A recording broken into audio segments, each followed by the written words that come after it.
right, the count is growing as we speak.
All right, we are definitely getting into the meeting. We've got 50 and counting.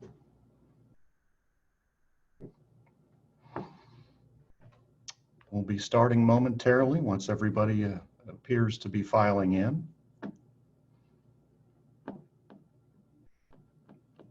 We do not have eggs this morning, although you're welcome to have them at home. Personally, I do have some Prosecco and orange juice to celebrate the end of 2020 in my term. Normally, this would be a 3:30 event, ending with cocktails at the Fawcett Center, and I'm going to do my level best to replicate that with orange juice and Prosecco at about 10:30.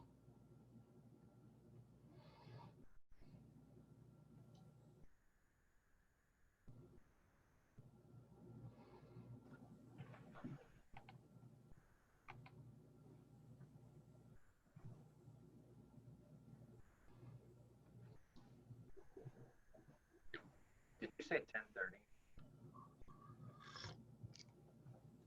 I'm going to have tea until then. However, when you're president next year, I'll have the Prosecco earlier.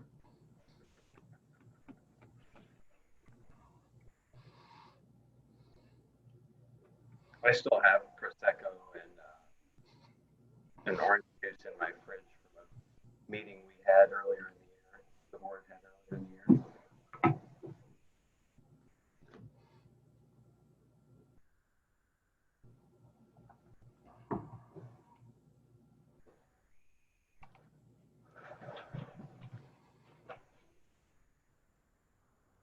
All right, Debbie Lee, does it look like we have most of our folks in the room and ready to get started?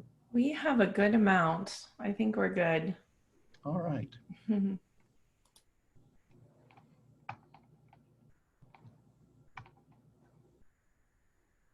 With that, let's get things kicked off. I'd like to start with just a couple thoughts of thanks before we get started into our meeting portion. We have outgoing board members coming up here at the end of the month. I'd like to take a moment to express my personal thanks to Adria Rosebrook, who has served on the board for a number of years, and this year will be going off the board as past president and our current board chair. She will most certainly be missed, and I cannot begin to thank her enough for the hours and hours she has devoted to our chapter, and then in her current role to work on the national level as well. And also leaving us this year, thank you, Greg Johnson, for your service. It's my expectation that next year we should have the slate of candidates for our members to vote on by the end of this week. Thank you to those of you who stepped up and said you were interested in serving on the board. I look forward to being the past president and board chair and passing the reins on to Mike for next year.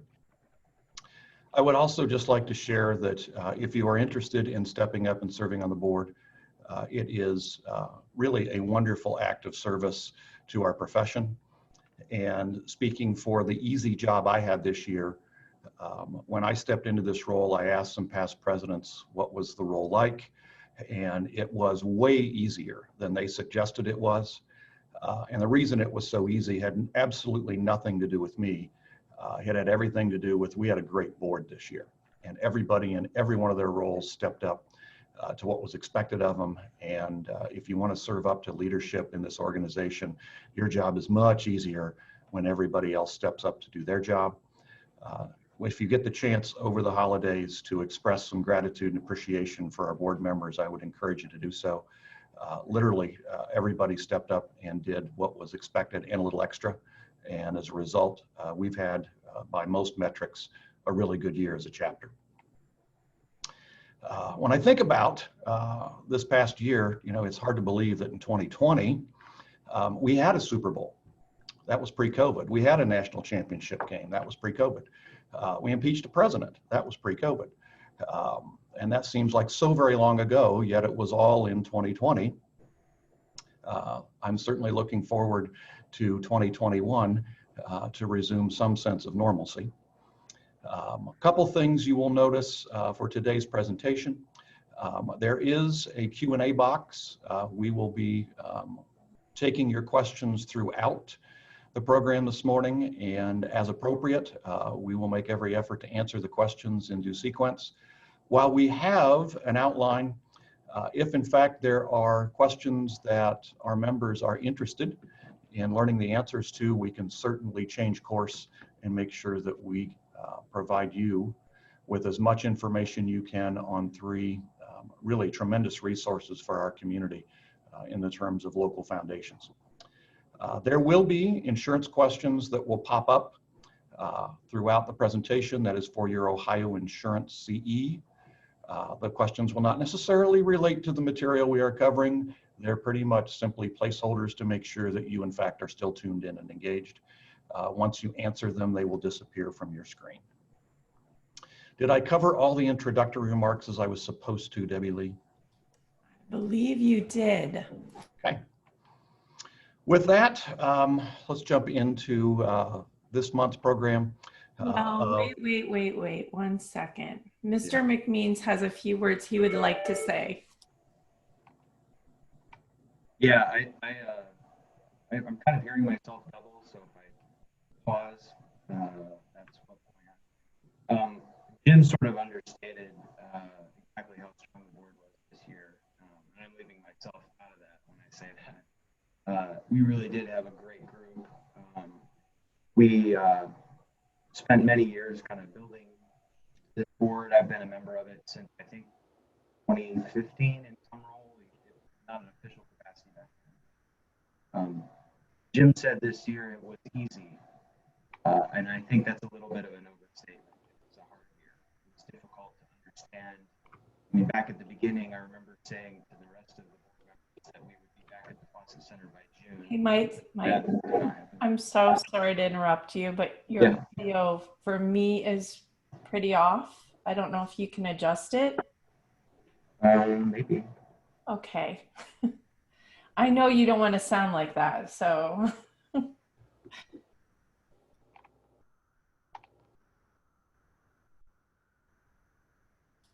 No. So you can't hear me if I. There. Oh, I can hear that. Yeah.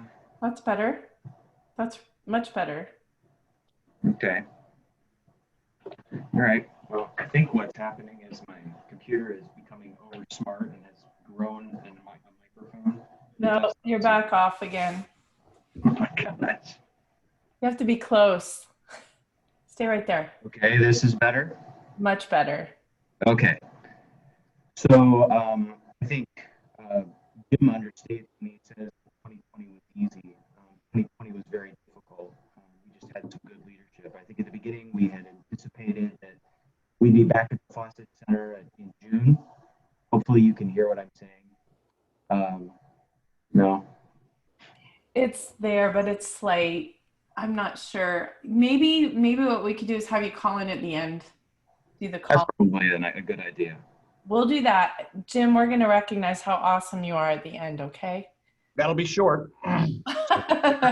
You're funny. That'll be quick. All right. So now, Jim, you can jump into the program. I'm going to touch base with you, Mike, in a moment here. Okay. Thank you. Sorry for the glitches, everyone. We'll make it work. You know, this is 2020. We can do anything. Just give us a cape and a little phone booth and give us 10 minutes. We'll do it. All right.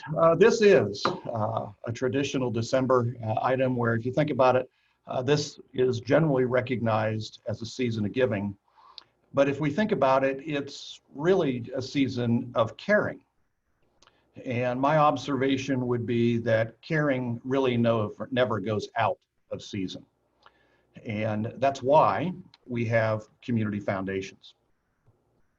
There are certain triggers, however, that happen on a kind of a seasonal basis that might make our clients think a little more about how they might put some of their charitable wishes into practice.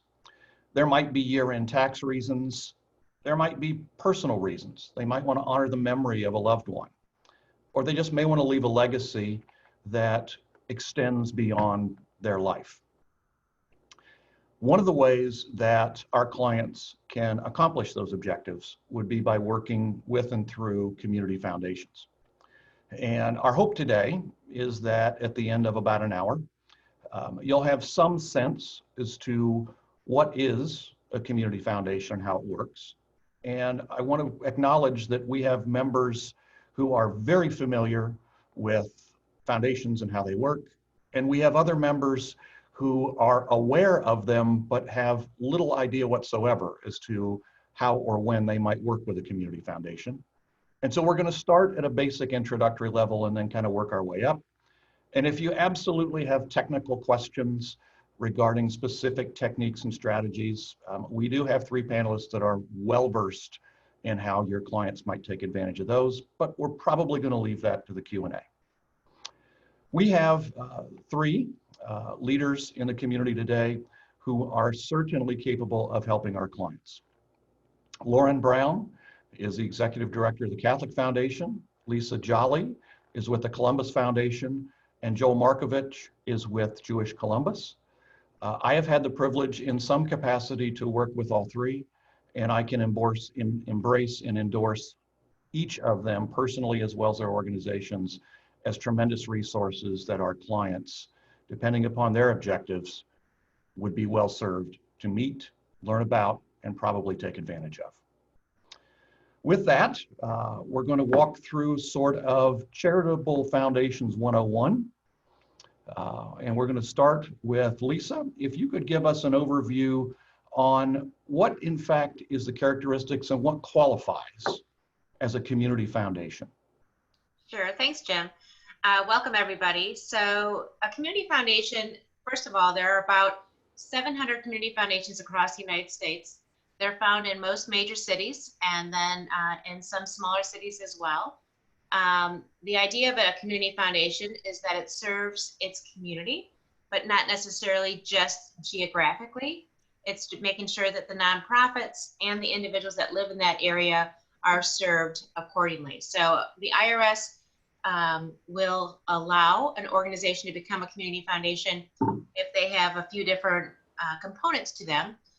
Some are the grant side, some are the donor side where they bring in money and send out money. So you're going to see that there's, we have 3 folks on the panel today that have 3 different models that they work with in how they set up funds, how they distribute funds, what they can and can't distribute to. And a lot of that is driven by not only the IRS, but their board. So every community foundation is a little bit different.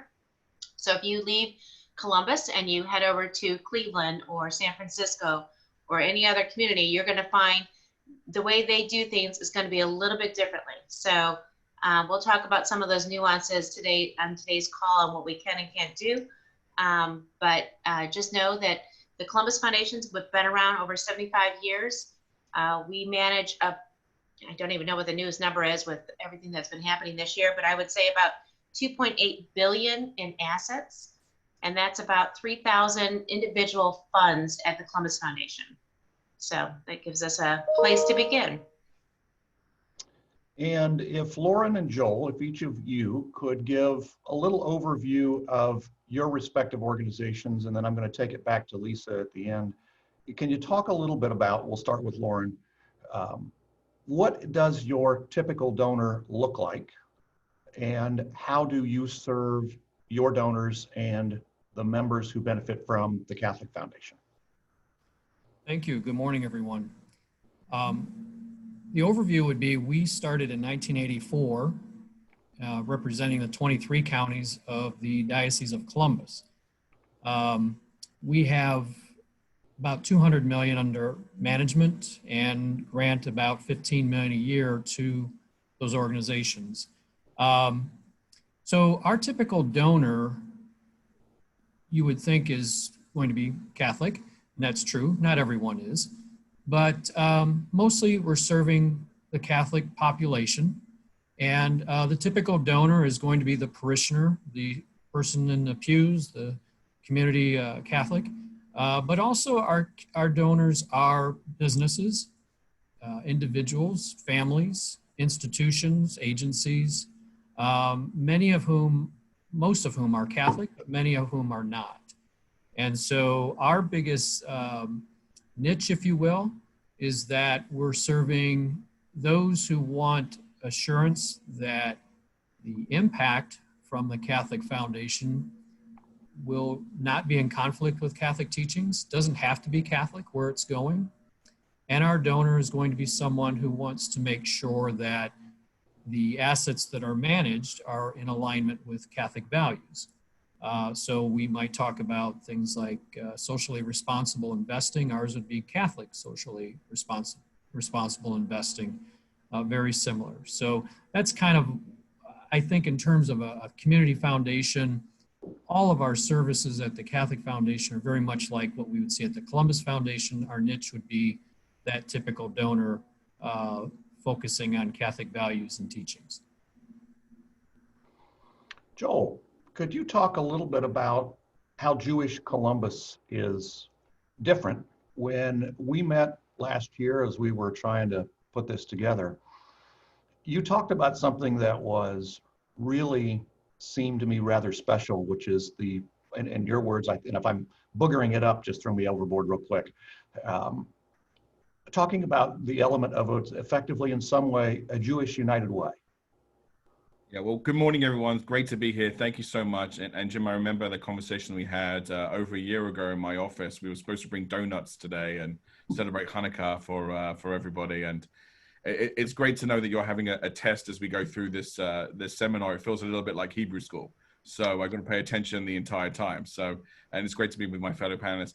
Look, I think a lot of what, Lauren said and Lisa said, the Jewish Columbus's foundation part of our organization provides those services, Jewish values. We have folks who are non-Jewish who have donor advised funds with us. In fact, our largest donor advised fund is a wonderful non-Jewish family. And we support, both in the Jewish community and in the general community, those organizations that are, as I said, have Jewish values, which are really universal values. For us, the way that we would probably make, a difference is that we just happen to be a values-based organization that has a foundation. And when we look at ourselves as kind of like the Jewish United Way, we collect a central place, a community convener, on a programmatic level. So we do a lot of programs with, through the annual campaign that we raise. So we raise around about $6.5 million a year on the annual campaign, and our foundation has $135 million of assets. And we allocate those funds out to our Jewish agencies in a number of different buckets that we believe that show incredible impact and return on investment with our donors. So we look at that our model is really on that customer service, that individual basis, that we have foundation funds from our different organizations in our community, as well as individuals and donor advised funds, anything from $18 million to 250 bucks. We really prioritize that next generation of giving, and we have a wonderful program called B'nai Tzedek, where when you reach a bar mitzvah age at 13 years old, you can open up a mini donor advised fund, and we take no fee on that, because we want to encourage that next generation of giving. And they can make checks to as little as $18 to their favorite charities, Humane Society, or if they want to give money to their summer camp, they can do that. So it's really that hands-on personal concierge service, whether you're 13 years old or whether you're in your 80s or 90s. We pride ourselves on that. And then we have a big emphasis on measuring impact. We want to see how we can really stretch that dollar as much as possible to get the maximum return on investment. So when we have conversations about legacy giving, bequesting, or any of the other vehicles that we have that that the Columbus Foundation has, the Catholic Foundation has, that the donor intent is absolutely key in making sure that the dreams of the philanthropist is also realized, and they can feel good about investing with us. If we could, I'm going to circle back to Lisa for a minute, and then if each of the panelists can comment on this. I think there's some mythology about what are the fees that a foundation charges and what's the range of donor sizes, because I certainly have observed that there's a perception, and often a misperception amongst our clients and some advisors, about how big of a donor do you need to be to really work with it, and what are the fees that our clients would experience. If you can start with that, Lisa, and then we'll kick it to the other two. Sure. So there's 2 fees with each of our funds, and depending on what type of fund you set up, it could be a scholarship, donor advised, field of interest, a designated fund where you list out the nonprofits you want to support, or a supporting foundation, which is actually a separate 501c3 organization with their own board and their own services. It depends on what you set up. So our fee is based on the type of fund you set up, and then who your investment agent is the second fee. So for example, if you, it takes $10,000 to set up a donor advised fund or a field of interest fund. So if you have a donor who's passionate about the arts or education or children or homelessness, they can set up a fund and have a competitive grant cycle for their fund at $10,000. That's the same for designated. Here's 10 charities that I love and I want to support those. For a scholarship fund, it takes $50,000 to set it up.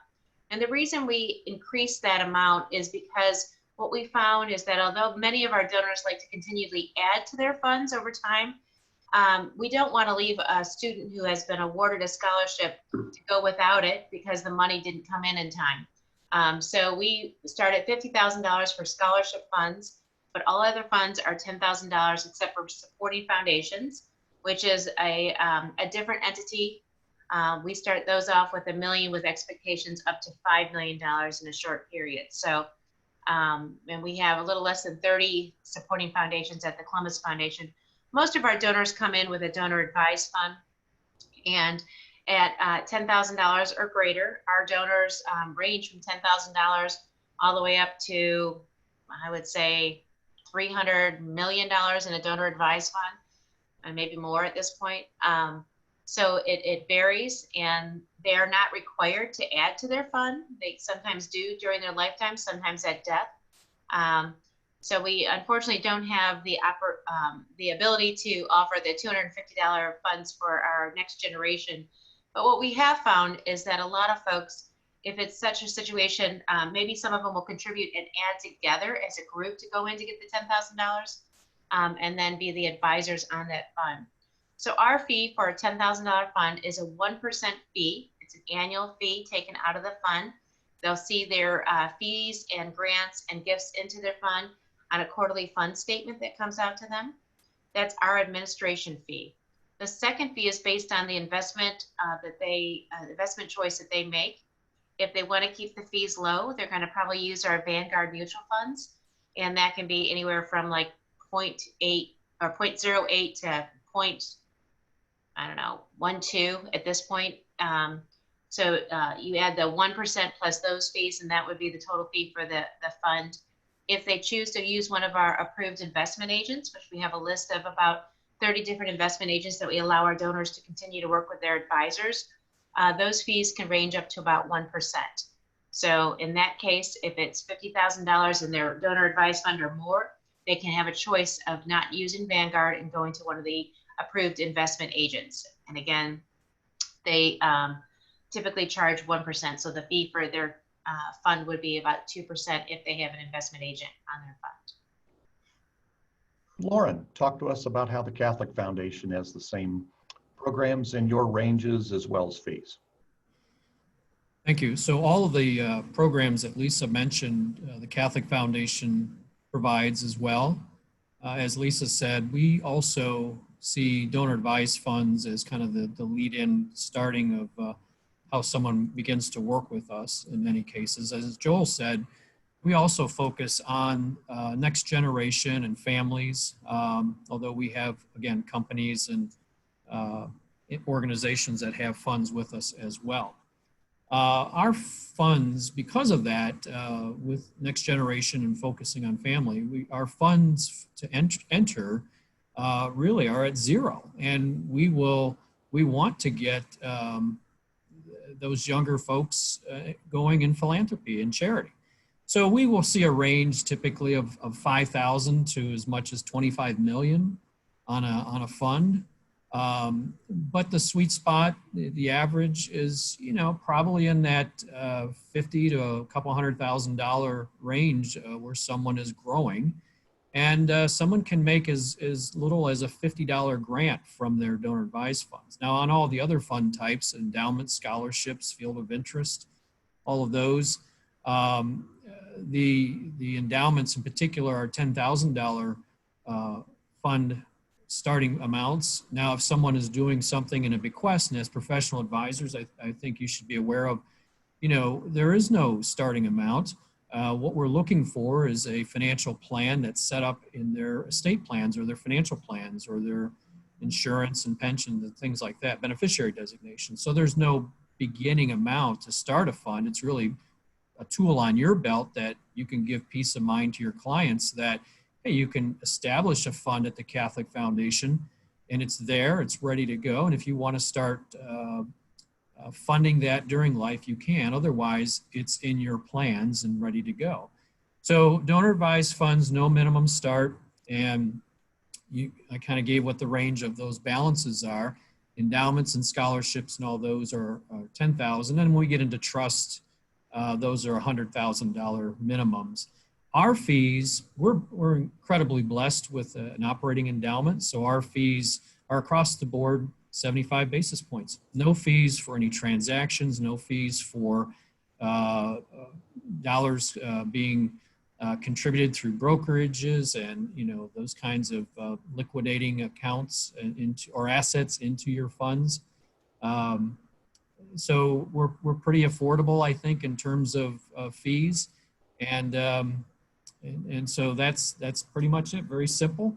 But I think the focus is really trying to get people into philanthropy at every age, every level. Joe. Well, thank you. Yeah, I mean, I agree with both of my fellow panelists here. You know, we have our donor advised fund minimums for those who are over 21 is a $2,000 minimum, and we do grants from there as for $50. There's no fee associated with that. And as I mentioned, the B'nai Tzedek Fund is a $250 start, but we've recently opened up that program for, again, teaching that next generation. For parents, you know, of newborns who want to really start the conversation around, let's say, the Thanksgiving table or the New Year table, Rosh Hashanah table about their philanthropy, and we have a really wonderful program that we're launching where really those who are under the age of 21 can really participate in funds for that. We have special purpose funds, endowed funds starting at $10,000. Our largest one is 15 million. Our fees across the board is 75 basis points. But all funds are over six figures. If you have a client that's looking at a place to go, anything over six figures, our fees are negotiable. We have we're really blessed with over 65 years of really working in the community, and a really wonderful partnership with SEI, who's our investment folks, and an amazing investment committee who all volunteer their time. So we're really blessed in that volunteer aspect. But if you I mean, if you want to have pooled and non-pooled investments as well, non-pooled funds have an additional admin charge of 50 basis points. And specific assets can be managed in a donor advised fund per the donor request, or stocks and land, etc. But yeah, as our foundation has a strong investment policy, we monitor that closely. And we want to make sure that they are they're sound investments, and we know with trusted partners, you know, outside of our foundation. So, you know, incredibly competitive. And again, it's one of those things where, as I said at the beginning, we're a relationship-based organization that just happens to have a foundation. And that's really our key. And so we are happy to talk to anybody about what their philanthropic intentions are, both in now and in future generations. As we talk about in Judaism, l'dor v'dor, from generation to generation, we have that, as well as we have a really wonderful life and legacy program that's really talking about, you know, community conversations that people are having about, you know, leaving the institutions they care about, the causes they care about, resources in order to provide for the next generation. Jim, if I could just add another item, if that's okay. So one of the other things that I didn't mention earlier, and I feel like everybody else has mentioned it, so I want to make sure I get it out there, is working at the Columbus Foundation. When you have a fund with us, you can give to any 501c3 anywhere in the world. So oftentimes we have folks that give internationally, locally, nationally. Our donors are all over the world as well. Although many of them maybe had some roots here in Columbus, some do not. Some do not give to anything in Columbus, who have chosen us because of our reputation and can make grants anywhere. With that said, we also have many donors that are are the same donors as Lauren and Joel have, in that they have they have a fund with us and they have a fund with them. So that's also very common when they're trying to focus their religious grants through one organization. Our money, there's no religion restrictions on any of the money for the Columbus Foundation. If they want to tithe through us, they can do that. They can give to any charitable organization, whatever their beliefs are. That's not a problem. So, and then the other thing is both Lauren and Joel mentioned that their grant level at donor advised funds is $50. Our minimum is $100. So we've done a statistics on what it costs to get the grant out, and we prefer grants $250 and more, but we do many grants on a daily basis for our donors at $100. And all of that, they have access to that online if they choose to use that to make their grants online. So I just wanted to mention that as well. Thank you. Yeah, if it's okay, just wanted to say, just you know, backing on that, when we talk about the Jewish Columbus, it's not a religious organization. So it's when I talk about Jewish values, it's about social justice, making sure that folks have, a chance in life. And so when we talk about what comes out of our foundation, our donors can give, as I said, to their congregation if they want to. They give to summer camp, the JCC, but they can also give to the symphony and really any 501c3 nonprofit they want to in the country, and some overseas giving as well. So it's Jewish values. It's not based on religion as necessarily. It's based on our belief that you can make a tremendous impact in the world using wonderful teachings that we have in our philosophy of Jewish thought. Joel, that's a great point. I think to describe the Catholic Foundation as well as a religious organization, we are a community foundation. In fact, we are separate from the Diocese of Columbus. In fact, our giving is throughout the state of Ohio, primarily focusing on 23 counties, but throughout the United States and around the country, around the world. So I think it's important that, just as Joel said, that folks know our focus is going to be ensuring Catholic values and teachings, but really when you look at what a community foundation gives to, in our particular case, we describe ourselves as 4 pillars. And I imagine that, Joel, you do the same, and Lisa, as the Columbus Foundation, you have these various focus areas. We focus on social services, we focus on education, and then vocations, which is not just religious, it's marriage, it's single life, it's your work, and we focus on our parish communities. So a very broad, the only thing we really don't do because of the Mount Carmel Foundation in the Columbus area, we don't focus necessarily on healthcare, but that does come out through social services. So Joel, you're right on with that. I think a community foundation is very broad, and the folks are very broad what they're looking for. Sometimes though, they're looking for that assurance, and I think that's where when we get into the faith-based organizations, we're focusing on those particular values or teachings. And I think that's a tool on the belt for a professional advisor. When you have someone that comes in and you know that, you recognize that, you can say, I have an organization I'm affiliated with or know about that I can help you in that area. If I could, I'm going to throw one question to each of you, and this is on the outline, so I guess it's not going to be a curveball for you. Lauren, could you talk about what services that the Catholic Foundation provides to professional advisors who might not have an awareness of how and where to plug in?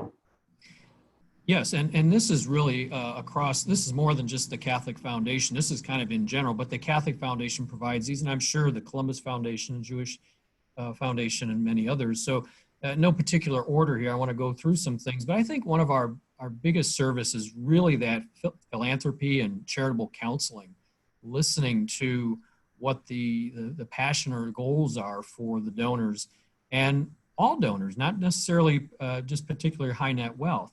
We provide services that are, I'll say, our topic content. They might be events and subscription kinds of information, website information, professional advisors, a list of who's out there.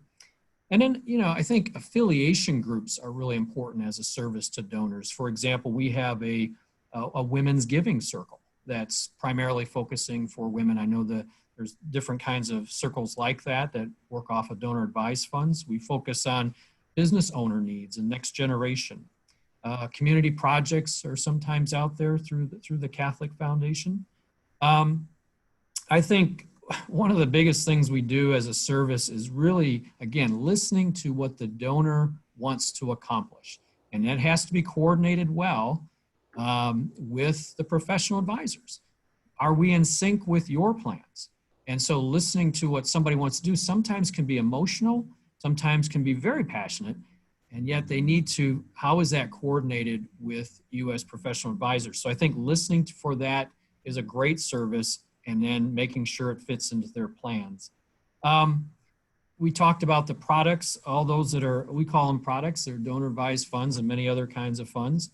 We're focusing on tax strategies and ways to ensure that they're maximizing their giving and minimizing sometimes their government giving. So that's important to them. Protection of assets. I think that's a service that has to be described, and maybe sometimes as professional advisors that may not come up, But donors want to make sure that the risk associated with assets under management, liability, bankruptcy, reach of someone. Again, I think, Joel, you mentioned donor intent. How important in donor intent is, in our world, we live under two laws, one being the Attorney General oversight of the state of Ohio in terms of donor intent, but also canonically, canon law, and what donor intent means. And I'm sure we have other faith laws that are oversight for that as well.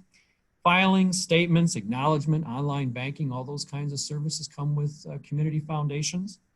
The coordination with professional advisors. I can't stress enough how much that is with banks and CPAs and financial advisors, attorneys, funeral directors.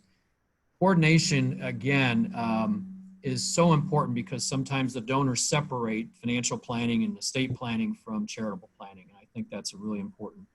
The vetting of causes. In our particular case, more than half of our donors, that's very big concern for them, to make sure where that impact, where those dollars are going are in alignment with their values and their, in our case, the teachings of the Catholic Church.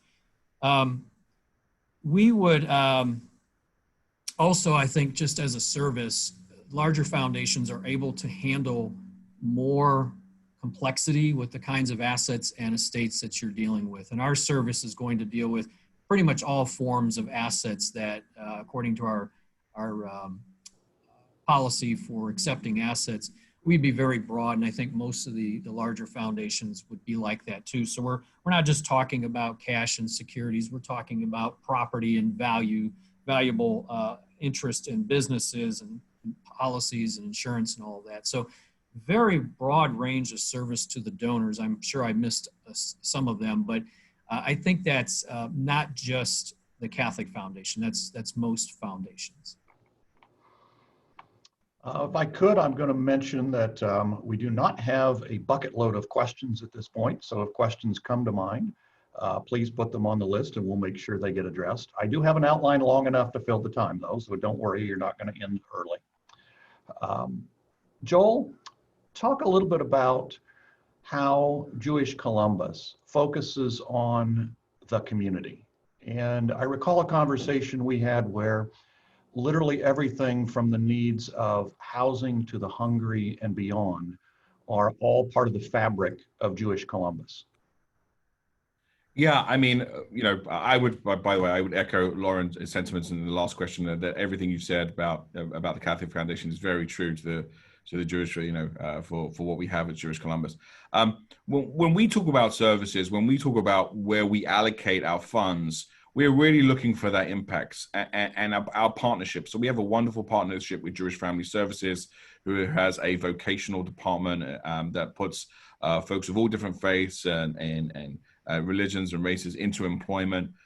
We have those services that help with Holocaust survivors. We have about just over 200 Holocaust survivors who are currently in our community. So we want to make sure that they have the care that they deserve and the means in order to make sure that their remaining days are lived in dignity and comfort.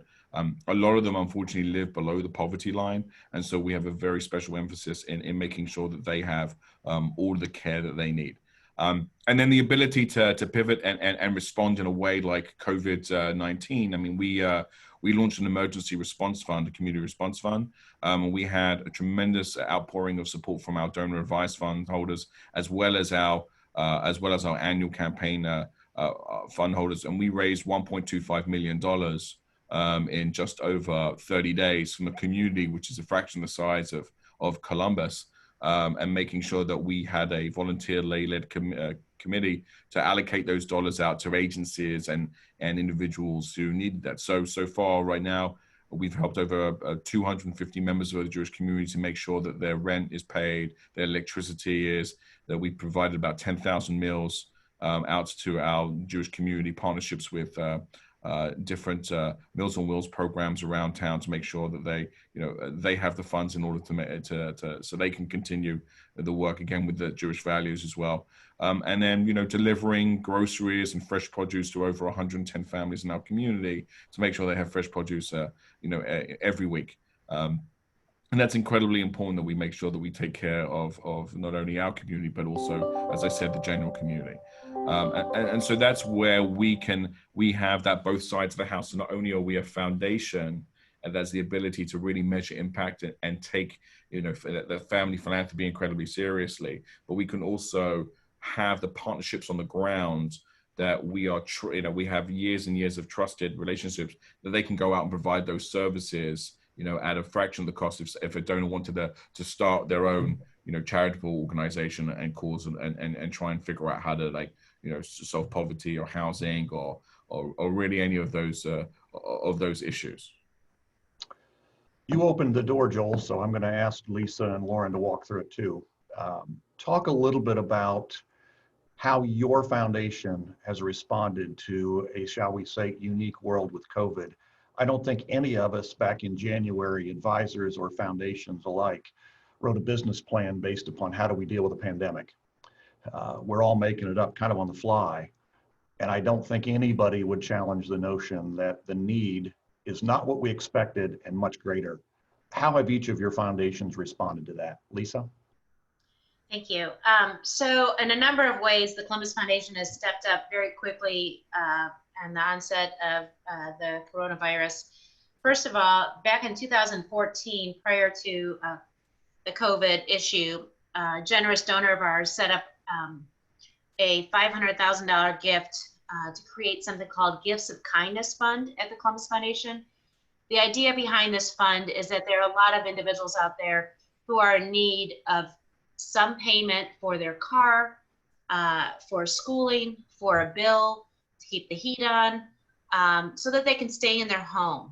And so just as Joel mentioned, the idea behind this is that there are a lot of people that are one step away from becoming homeless if something's not done. And so this fund was set up in coordination with 22 different nonprofits that basically feed to the Columbus Foundation individuals who are in need of that one bill, one something, medical, car, grandkids, whatever it is that they need. We make a grant a day from this fund. And then add in COVID, and obviously the need has 100-fold from that point on. So we've been really driving to increase the amount of money in that Gifts of Kindness because the need is increased so much. So during Giving Tuesday, the same generous donors stepped up and said, hey, Columbus Foundation, I'm going to give $2.5 million to you as a match to those that want to give to the Gifts of Kindness Fund. And our donors stepped up to the plate. We've almost reached the $2.5 million. The donor has agreed to extend that now until May so that we can still take in gifts and get that match. But the incredible gifting of our community has really stepped up, and it's really great to see. So we can continue to do the Gifts of Kindness under now. We're blessed to have Dr. Amy Acton back in our house at the Columbus Foundation. So we get to work with her and our kindness initiatives. That's just one way that we're working under COVID.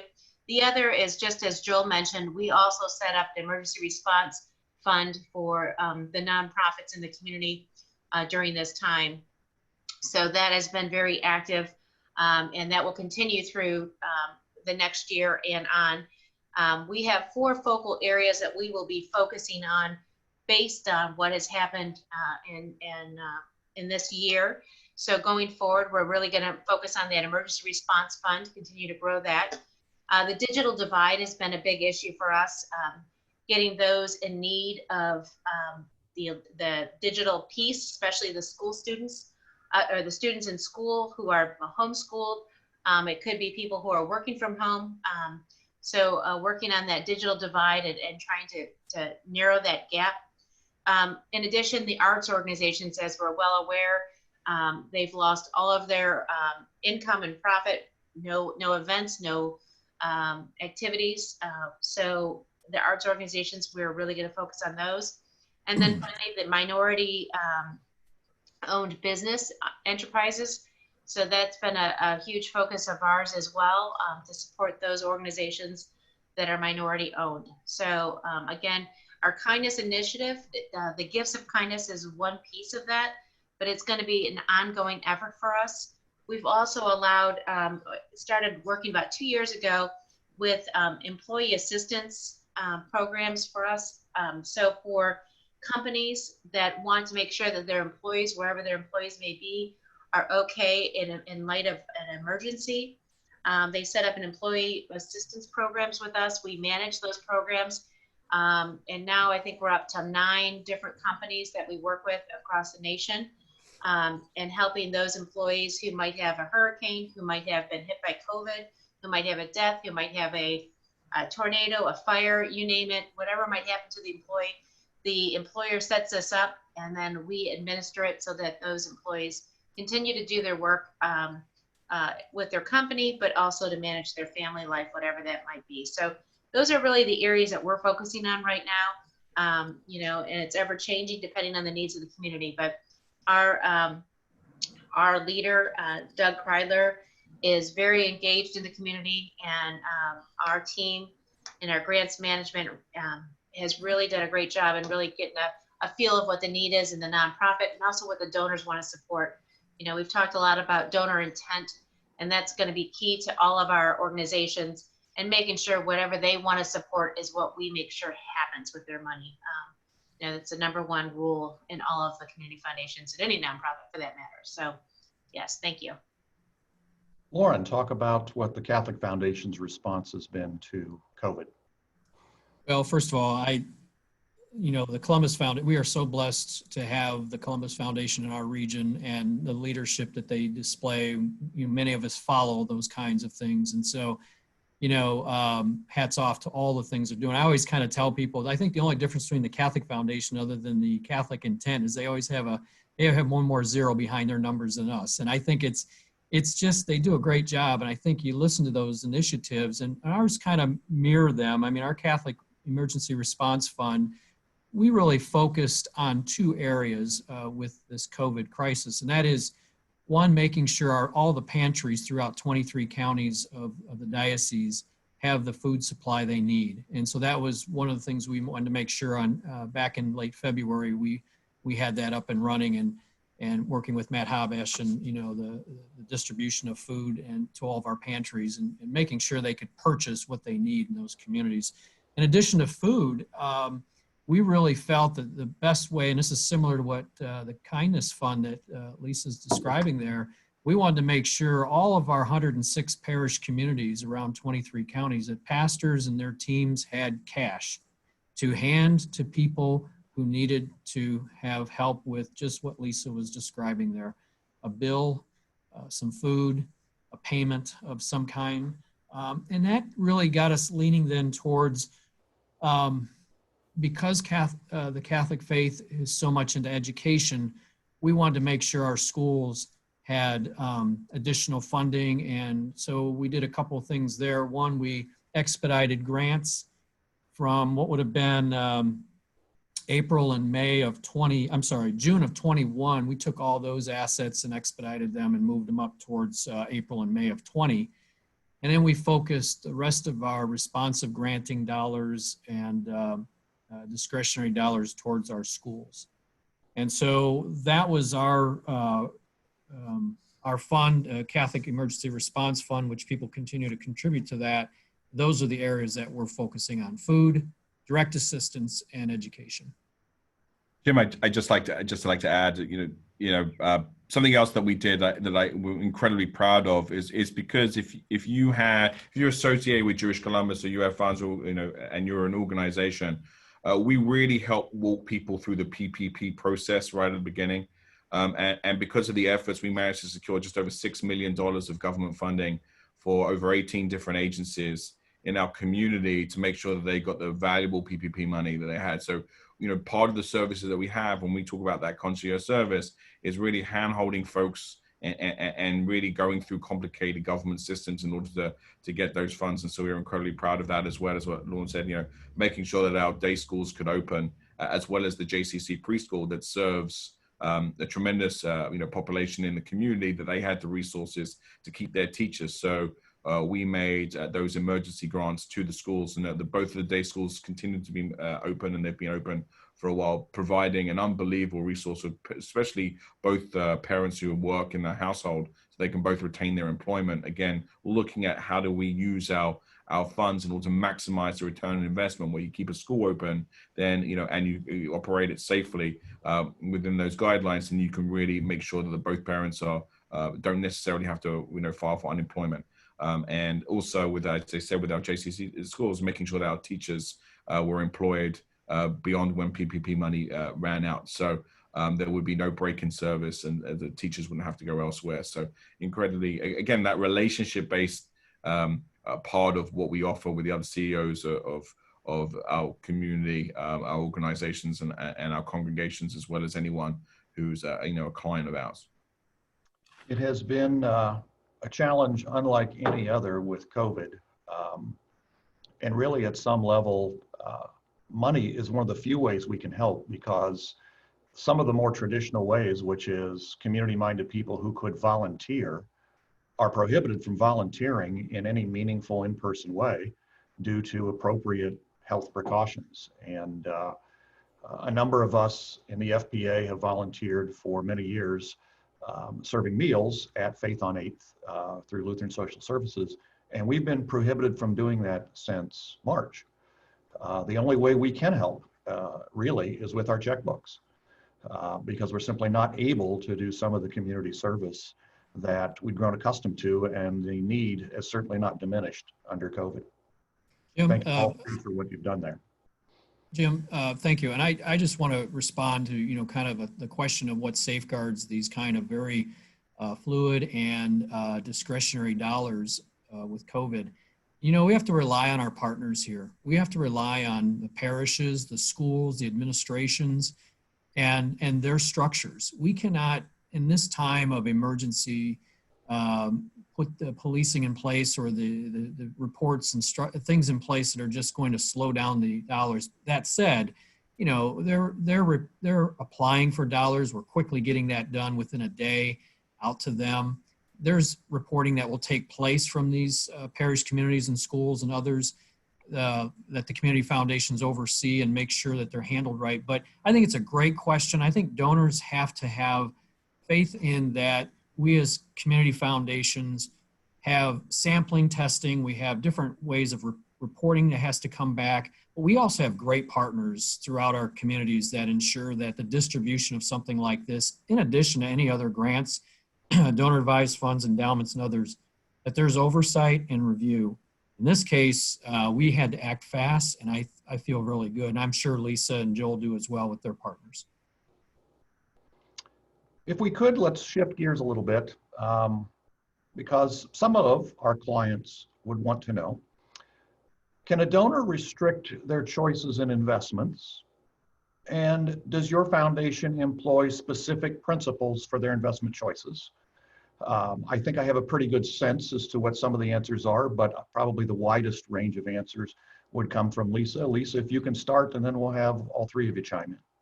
Sure. I think a little bit has been said earlier about our investment options for our donors.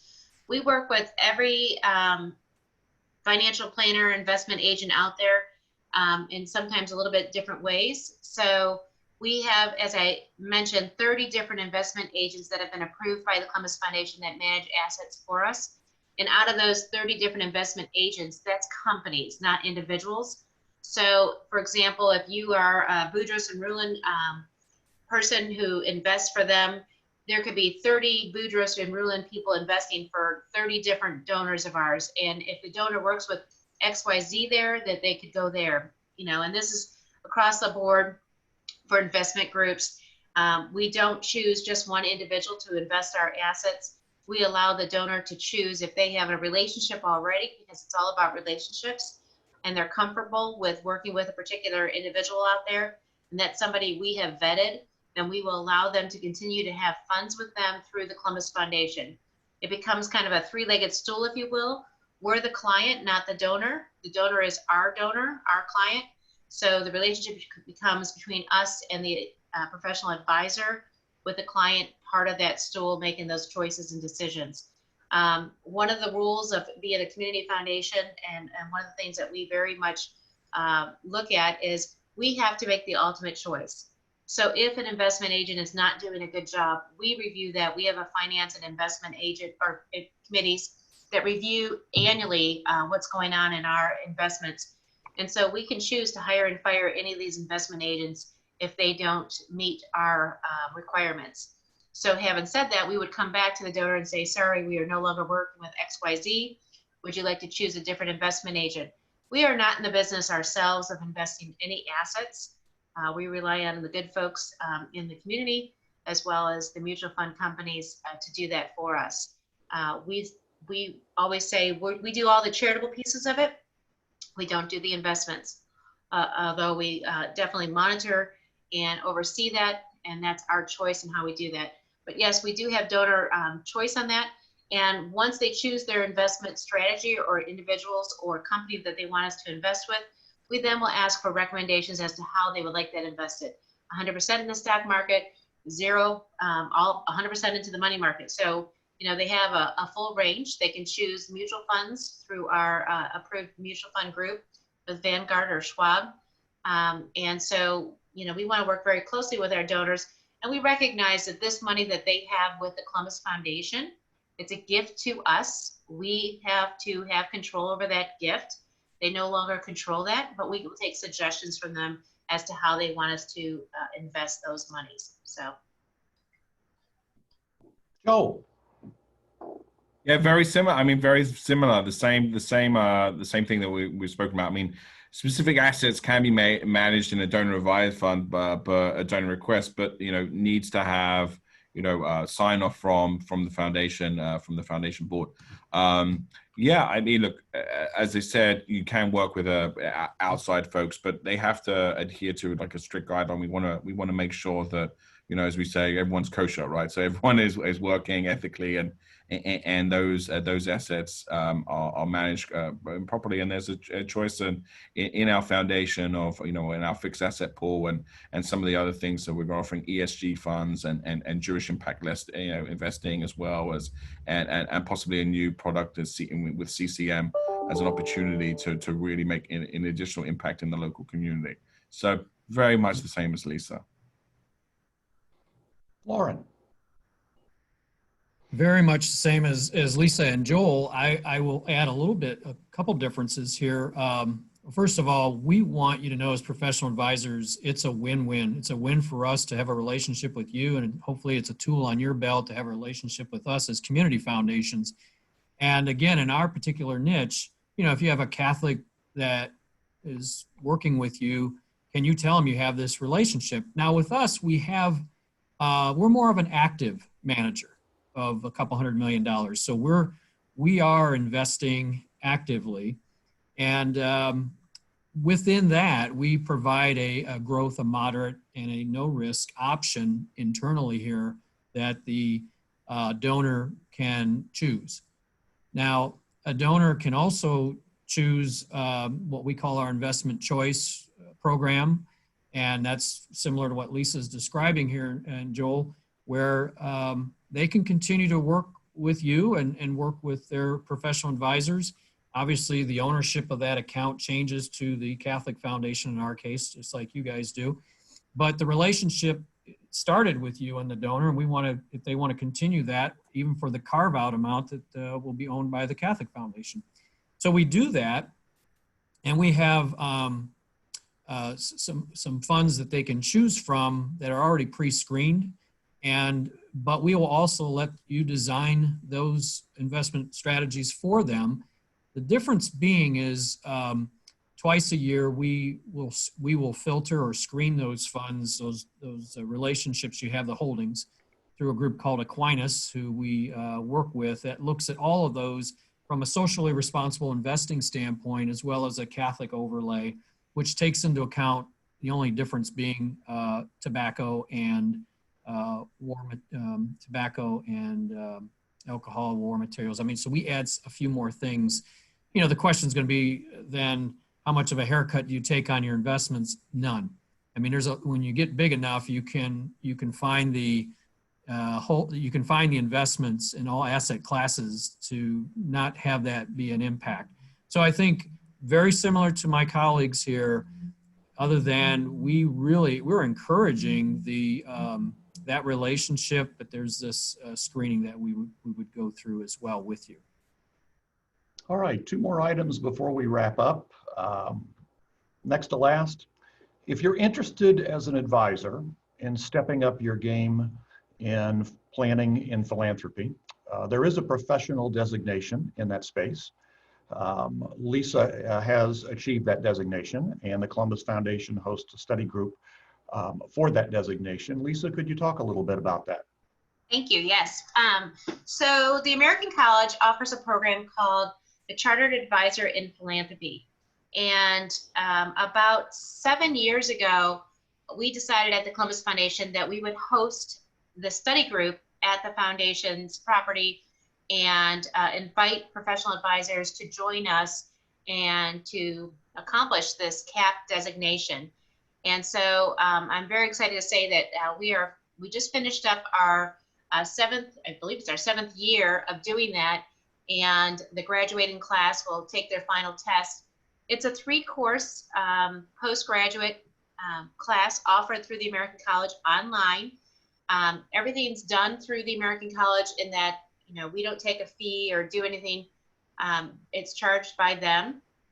Anybody can join. We typically try to have a diverse group to go through the program, from financial planners, attorneys, trust officers, nonprofit leaders. We want more people to be able to talk the talk about philanthropy, and it's a great program. The first program talks pretty much about talking above the line with your clients. That is, talking about what they're passionate about, what drives them, what are their values, what do they want to see accomplished, what do they want to share with the next generation. So it's kind of what we call above the line. It's not talking about the tools of the trade. It's talking about really what drives people to do their philanthropy. The second course is more about the tools of the trade. So you get the crafts, the cruts, the annuities, all the law school favorite items.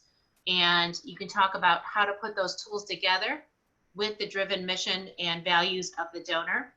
And then the third course talks about the nonprofits, both from leadership to governance to passions, and how to align with the client.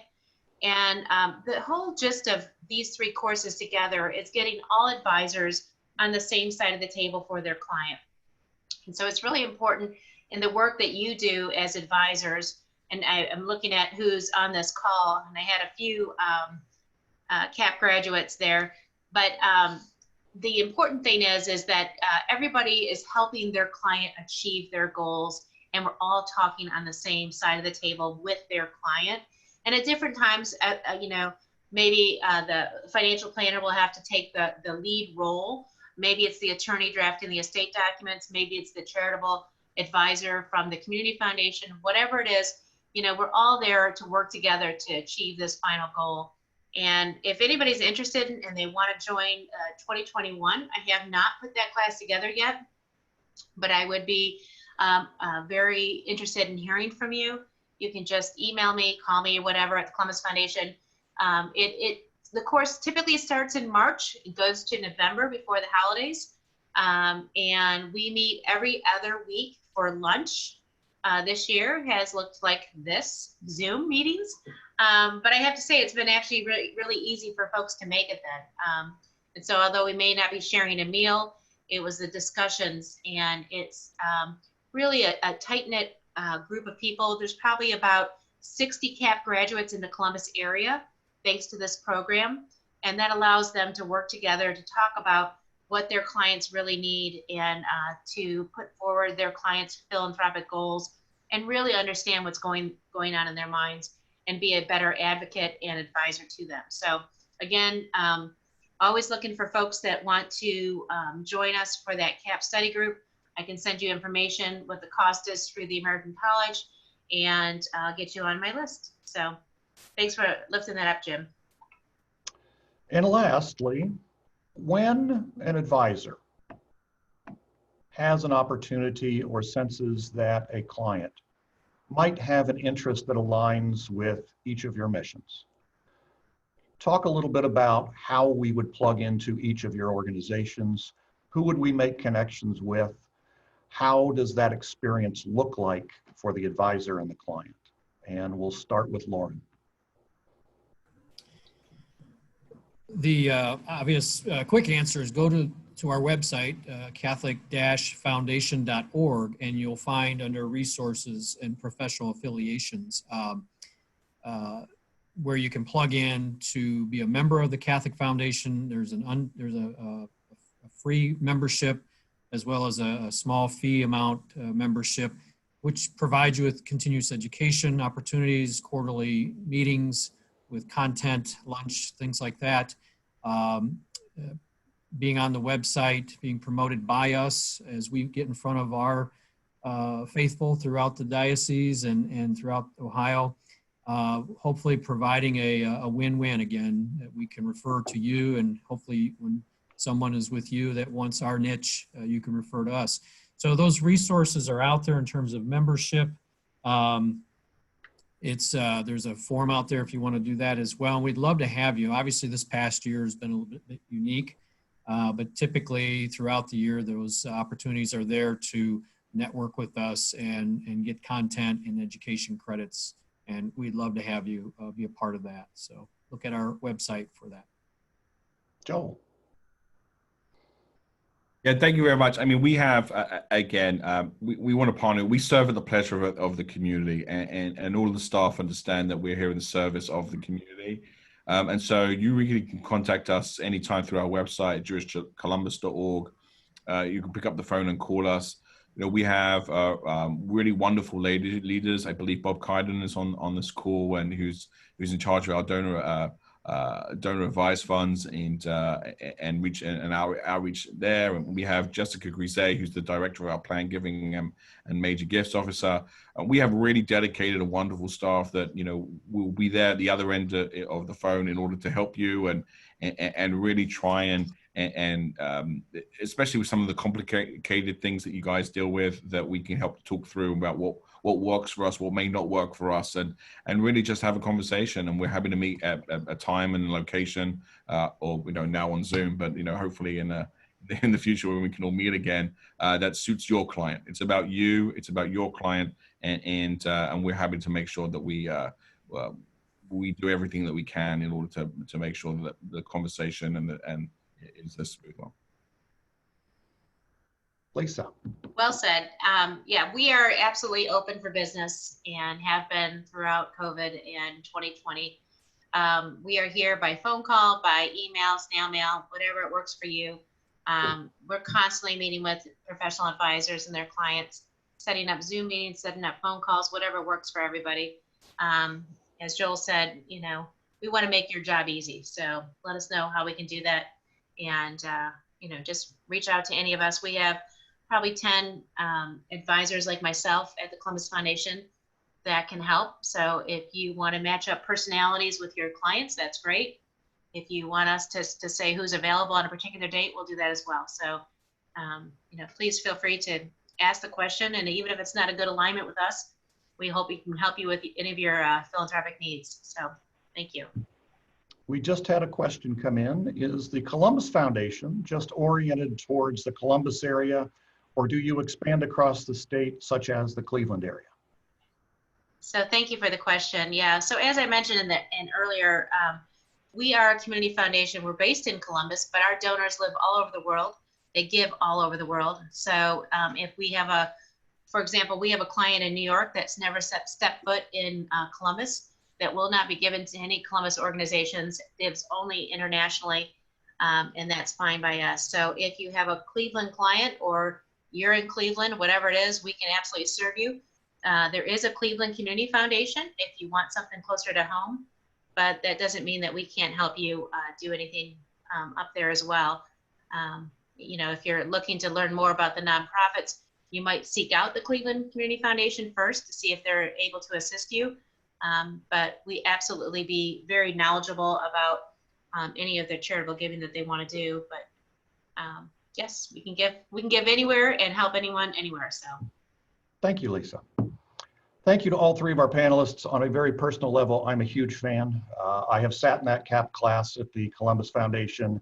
I'm enjoying my morning water from my Kyrie Bequest Society mug. And this space right here, since I lost my hair 10 years ago, is available for rent. Hint, if other two foundations would like to send me some bling, I'll be more than happy to promote you. But everyone who comes to my office gets to see my Curie Bequest Society mug. Bling is certainly welcome because I'm a fan, I'm a believer. There's no question in my mind that community foundations make our community a much better place to live. With that, I think we are wrapped up for the hour. Everybody should have their CE. And I certainly would embrace anybody who wants to share an online mimosa with me to ring in the holidays as the experience we had differently last year, and I look forward to having it differently in 2021. Can you hear me now, Jim? I can hear you now. You're right out of that. Amazing. Candace Brooke. I challenged people of this year just wear me out, and now I'm one of them. It just I can't believe it. But I just wanted to let you know that we really appreciate your service on the board, and in lieu of giving you a bad plaque with a gavel, we're going to donate to wherever you want to, and take care of it that way. But we did have a strong board.